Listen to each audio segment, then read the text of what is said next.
Break ನಂತರ ಸುವರ್ಣ ನ್ಯೂಸ್ಗೆ ಮತ್ತೆ ಸ್ವಾಗತ. ಇನ್ನು ಸಾಕಷ್ಟು ಸುದ್ದಿಗಳು ಬಾಕಿ ಇದೆ. ಅದಕ್ಕೂ ಮುನ್ನ ಮತ್ತೊಮ್ಮೆ ಹೆಡ್ಲೈನ್ಸ್.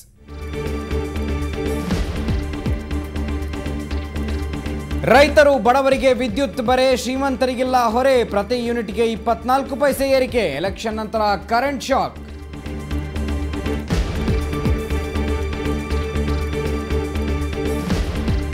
ಮುಗೀತು ಎಲೆಕ್ಷನ್, ಇನ್ನೇನಿದ್ರು ರಿಸಲ್ಟ್ ಟೆನ್ಷನ್. ಮನೆಯಲ್ಲಿ ಕುಳಿತು ನಾಯಕರು ಫುಲ್ ರಿಲ್ಯಾಕ್ಸ್. ಮಕ್ಕಳು ಮೊಮ್ಮಕ್ಕಳ ಜೊತೆ ಟೈಮ್ ಪಾಸ್.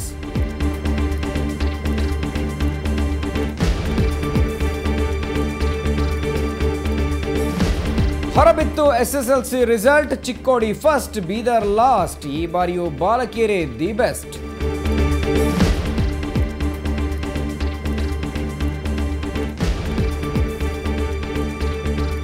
ದ್ವಿತೀಯ PUC ಫಲಿತಾಂಶ ಪ್ರಕಟ. ರಾಜ್ಯಾದ್ಯಂತ 59% result.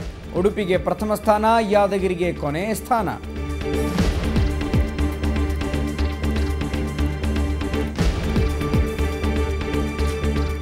Real star different getup. ಮನಸೆಳೆದ ಬ್ರಹ್ಮ ಫೋಟೋಶೂಟ್. ಹೊಸ ಚಿತ್ರಕ್ಕಾಗಿ ಉಪ್ಪಿ ನ್ಯೂ ಲುಕ್.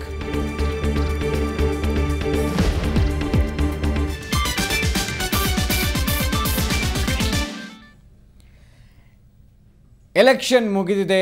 ರಾಜಕೀಯ ನಾಯಕರು ರಿಲ್ಯಾಕ್ಸ್ ಮೂಡ್ನಲ್ಲಿ ರೆಸ್ಟ್ ತೆಗೆದುಕೊಳ್ತಾ ಇದ್ದಾರೆ. ಆದರೆ ಬೆಟ್ಟಿಂಗ್ ರಾಜರು ಆಟವನ್ನು ಶುರು ಮಾಡಿದ್ದಾರೆ. ಯಾರು ಗೆಲ್ತಾರೆ, ಯಾವ ಪಕ್ಷ ಗೆಲ್ಲುತ್ತೆ ಅಂತ ಭಯಂಕರ ಬಾಜಿ ಕಟ್ಟೋದಕ್ಕೆ ಶುರು ಮಾಡಿದ್ದಾರೆ.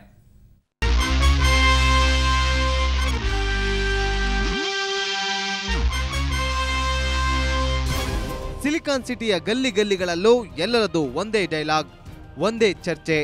ನಾಡಿದ್ದು ಯಾರು ಗೆಲ್ತಾರೆ, ಯಾವ ಪಕ್ಷ ಅಧಿಕಾರದ ಗದ್ದುಗೆ ಹಿಡಿಯುತ್ತೆ. ಅದರಲ್ಲೂ ರಾಜಾಜಿನಗರ ಸೇರಿದಂತೆ ಹಲವು ಕ್ಷೇತ್ರಗಳಲ್ಲಿ ಬೆಟ್ಟಿಂಗ್ ಅಬ್ಬರ ಜೋರಾಗಿದೆ. ಗೆಲ್ಲುವ ಕುದುರೆಗಳ ಮೇಲೆ ಬಾಜಿದಾರರು ಬೆಟ್ಟಿಂಗ್ ಕಟ್ಟೋಕೆ ಶುರು ಮಾಡಿದ್ದಾರೆ. 100 ರೂಪಾಯಿಯಿಂದ ಹಿಡಿದು ಲಕ್ಷ ಲಕ್ಷ ಬಾಜಿ ಕಟ್ಟಿದ್ದಾರೆ. ಬೆಟ್ಟಿಂಗು ಇವತ್ತು ಎಲ್ಲ ಕಡೆನೂ ಅವ್ರವ್ರ ಕಾರ್ಯಕರ್ತರುಗಳು ಕೆಲಸ ಮಾಡಿರ್ತಾರೆ, ಗೊತ್ತಾಗಿರ್ತದೆ. ಬೆಟ್ಟಿಂಗು ಬೇಜಾನು ಈ ಸರಿ ಎಲ್ಲ ಸಲಗಿಂತ ಇವತ್ತು ಈ ಸರಿ ಜಾಸ್ತಿ ಇದೆ.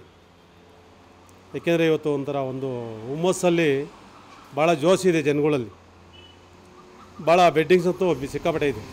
ಮುಖ್ಯವಾಗಿ ಯಾವ್ಯಾವ ಕ್ಷೇತ್ರದಲ್ಲಿ ಯಾರ್ಯಾರು ಗೆಲ್ತಾರೆ, ಪಕ್ಷದ ಸ್ಥಾನಮಾನ, ಈ ಬಾರಿ ಸಮ್ಮಿಶ್ರ ಸರ್ಕಾರನ ಇಲ್ಲ ಒಂದೇ ಪಕ್ಷನ ಅನ್ನೋ ಕುತೂಹಲ ಸಾಕಷ್ಟು ಗರಿಗೆದರಿದೆ. ರಾಜಾಜಿನಗರದಲ್ಲಿ ಶೋಭಾ ಕರಂದ್ಲಾಜೆನ ಬಿಜೆಪಿಯ ಸುರೇಶ್ ಕುಮಾರ್ ಜಾಕ್ಪಾಟ್ ಹೊಡಿತಾರ ಅನ್ನೋದೇ ಇಂಟ್ರೆಸ್ಟಿಂಗ್ ವಿಷಯ. ಬೆಡ್ಡಿಂಗು ಸ್ವಲ್ಪ ನಡೀತಾ ಇದೆ. ಈಗ ರಾಜಾಜಿನಗರ ಫುಲ್ಲು ಬೆಡ್ಡಿಂಗ್ ಇದೆ. ಸುರೇಶ್ ಕುಮಾರು, ಶೋಭಾ ಕರಂದ್ಲಾಜೆಯವರು ಗೆಲ್ತಾರೆ ಅಂತ ಯಾರು ಅಂತ ಹೇಳೋಕ್ಕಾಗಲ್ಲ. ಈಗ ನಮ್ಮ ಸ್ನೇಹಿತರುಗಳು ಕಟ್ಟಿದ್ದಾರೆ, 20-30 ಸಾವಿರ ಮೇಲೆ ಕಟ್ಕೊಂಡಿದ್ದಾರೆ. ಬೆಡ್ಜಿಂಗ್ ಚೆನ್ನಾಗಿ ನಡೀತಾ ಇದೆ. ಇನ್ನು ಮಹಾಲಕ್ಷ್ಮಿ ಲೇಔಟಾಗೂ ಫೈಟ್ ಇದೆ. ಒಟ್ಟಾರೆ ಫಲಿತಾಂಶಕ್ಕೂ ಮುನ್ನ ಬೆಟ್ಟಿಂಗ್ ಅಬ್ಬರ ಬಲು ಜೋರಾಗಿದೆ. ಬಾಜಿ ಕಟ್ಟಿದವರಿಗೆ ಜಾಕ್ಪಾಟ್ ಹೊಡೆಯುತ್ತಾ ಇಲ್ಲವೇ ಕೈ ಸುಟ್ಟುಕೊಳ್ತಾರ ಅನ್ನೋದು ಫಲಿತಾಂಶದ ಬಳಿಕ ಹೊರಬೀಳಲಿದೆ. ಬೆಂಗಳೂರಿನಿಂದ ಕ್ಯಾಮರಾ ಪರ್ಸನ್ ಈರಣ್ಣ ಜೊತೆ ಮಮತಾ ಮರ್ದಾಳ್, ಸುವರ್ಣ ನ್ಯೂಸ್. ಎಲೆಕ್ಷನ್ ಏನೋ ಮುಗಿದಿದೆ, ಅಭ್ಯರ್ಥಿಗಳು ಫುಲ್ ರಿಲ್ಯಾಕ್ಸ್ ಮೂಡ್ನಲ್ಲಿದ್ದಾರೆ. ಆದರೆ ಕನಕಪುರದಲ್ಲಿ ಮಾತ್ರ ಕಿತ್ತಾಟ ನಿಂತೇ ಇಲ್ಲ. ಕೈಕೊಟ್ಟ ಕರೆಂಟ್ JDS ಕಾಂಗ್ರೆಸ್ ಮಧ್ಯೆ ದೊಡ್ಡ ಗದ್ದಲಕ್ಕೆ ಕಾರಣವಾಗಿದೆ.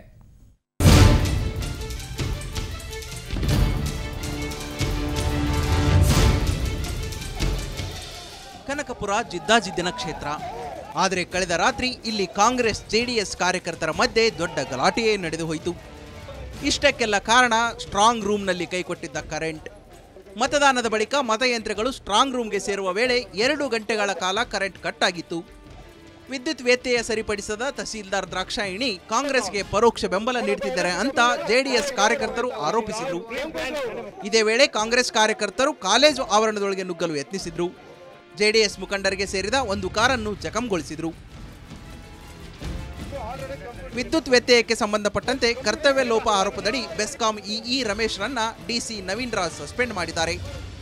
ಇನ್ನು ಇಷ್ಟೆಲ್ಲ ಅವಾಂತರಕ್ಕೆ ಕಾಂಗ್ರೆಸ್ ಅಭ್ಯರ್ಥಿ DK ಶಿವಕುಮಾರ್ ಕಾರಣ ಅಂತ JDSನ PGR ಸಿಂಧ್ಯಾ ಆರೋಪಿಸಿದ್ದಾರೆ. ಈ ಬಗ್ಗೆ ಚುನಾವಣಾಧಿಕಾರಿಗಳಿಗೆ ದೂರು ನೀಡುವುದಾಗಿ ತಿಳಿಸಿದ್ದಾರೆ. ಕನಕಪುರ ಮತಕ್ಷೇತ್ರದಲ್ಲಿ ಚುನಾವಣಾ ಪ್ರಾರಂಭದ ದಿನಗಳಿಂದಲೂ ಸಹಿತ ವ್ಯಾಪಕವಾಗಿರ್ತಕ್ಕಂಥ ಭ್ರಷ್ಟಾಚಾರ ನಡೆದಿದೆ. ಕೋಟ್ಯಾಂತರ ರೂಪಾಯಿ ಹಣವನ್ನು ಹಂಚಿದ್ದಾರೆ. ಈ MCC ಸ್ಕ್ವಾಡ್ ಅಂತ ಏನು ಕರೀತಾರೆ, ಆ ಸ್ಕ್ವಾಡ್ನವರೆಲ್ಲ ಡಿ ಕೆ ಶಿವಕುಮಾರ್ ಜೊತೆಯಲ್ಲಿ ಹೊಂದಾಣಿಕೆ ಮಾಡ್ಕೊಂಡು ದೇವರ್ ವರ್ಚುಯಲಿ ಪರ್ಚೇಸ್ಡ್, ಅವ್ರನ್ನೆಲ್ಲ ಮಾರಾಟ ಮಾಡ್ಕೊಬಿಟ್ಟಿದ್ರು MCCI ಟೀಮಿನ ಮುಖ್ಯಸ್ಥರುಗಳನ್ನು ಶ್ರೀಮಾನ್ ಡಿ ಕೆ ಶಿವಕುಮಾರ್ ಸಾಹೇಬರು. ಇನ್ನು ಇದಕ್ಕೆ ಡಿ ಕೆ ಶಿವಕುಮಾರ್ ಕೂಡ ತಿರುಗೇಟು ನೀಡಿದ್ದಾರೆ. ಇದೆಲ್ಲ ಸಿಂಧೆ ಅವರ ದೊಡ್ಡ ನಾಟಕ ಅಂತ ಗುಡುಗಿದ್ದಾರೆ.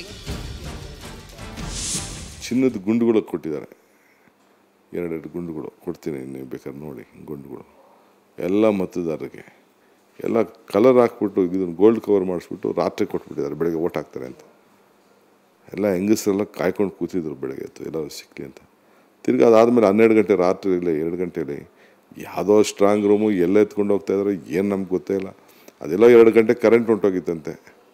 ಸ್ಟ್ರಾಂಗ್ ರೂಮ್ ಕರೆಂಟ್ ಹೊಂಟೋಗ್ಬಿಟ್ಟಿದ್ರೆ ಎಲ್ಲ ಅಲ್ಲೋಗಿ ಕೂತ್ಕೊಂಡು ನಾನು ಸತ್ರು ಹೋಗಲ್ಲ ಇಲ್ಲಿ ಅಂತೆಲ್ಲ ಡ್ರಾಮಾ ಮಾಡಿಕೊಂಡು ಆಮೇಲೆ ಪೊಲೀಸ್ ಗಿಲೀಸವ್ರನ್ನ ಪ್ರೊಟೆಕ್ಷನ್ ತೊಗೊಂಡು ಈಚೆ ಹೋದ್ರಂತೆ. The biggest fraud I have seen. JDS Congress ಕಾರ್ಯಕರ್ತರ ಘರ್ಷಣೆ ಹಿನ್ನೆಲೆಯಲ್ಲಿ ಪ್ರಕ್ಷುಬ್ಧ ವಾತಾವರಣ ನಿರ್ಮಾಣವಾಗಿದೆ. ಹಾಗಾಗಿ ಇಂದು ಮಧ್ಯರಾತ್ರಿ 12ರವರೆಗೆ ಕನಕಪುರದಲ್ಲಿ ನಿಷೇಧಾಜ್ಞೆ ಜಾರಿ ಮಾಡಿ ಜಿಲ್ಲಾಧಿಕಾರಿ ನವೀನ್ ರಾಜ್ ಆದೇಶಿಸಿದ್ದಾರೆ. ಒಟ್ಟಾರೆ ಚುನಾವಣೆ ಮುಗಿದು ಅಭ್ಯರ್ಥಿಗಳು ರಿಲ್ಯಾಕ್ಸ್ ಮೂಡ್ನಲ್ಲಿದ್ದರೆ ಕನಕಪುರದಲ್ಲಿ ಮಾತ್ರ ಗದ್ದಲ ನಿಂತಿಲ್ಲ. ಫಲಿತಾಂಶದ ಬಳಿಕವಷ್ಟೇ ಈ ಎಲ್ಲ ರಾಜಕೀಯ ದೊಂಬರಾಟಕ್ಕೆ ಬ್ರೇಕ್ ಬೀಳುತ್ತಾ ಅನ್ನೋದನ್ನ ಕಾದು ನೋಡಬೇಕಿದೆ. ಬ್ಯೂರೋ ರಿಪೋರ್ಟ್, ಸುವರ್ಣ ನ್ಯೂಸ್.